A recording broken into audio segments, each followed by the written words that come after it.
মহাসমাধির আগে সারদা দেবীর শেষ উক্তি সম্পর্কে জানিয়েছেন স্বামী গম্ভীরানন্দজি।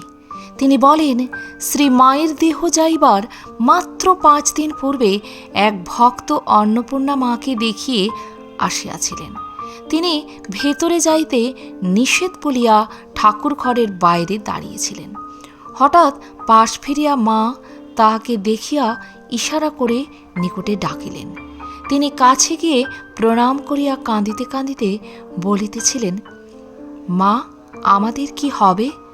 করুণা বিগলিত ক্ষীণ কণ্ঠে অভয় দিয়া মা আস্তে আস্তে বলেছিলেন, ভয় কি? তুমি ঠাকুরকে দেখেছ, তোমার আবার ভয় কি? তবে একটি কথা বলি, যদি শান্তি চাও মা, কারও দোষ দেখো না, দোষ দেখবে নিজের। জগৎকে আপনার করে নিতে শেখো, কেউ পর নয়, মা জগৎ তোমার।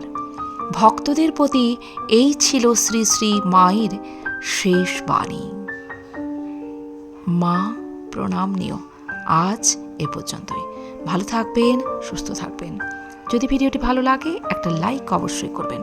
আর আপনি যদি নতুন এসে থাকেন আমার চ্যানেলটিকে সাবস্ক্রাইব করে বেল আইকনটি প্রেস করতে ভুলবেন না। সবার আগে বেলা 3টায় পৌঁছে যাবে আমার ভিডিওগুলি আপনার কাছে প্রতিদিন। ধন্যবাদ।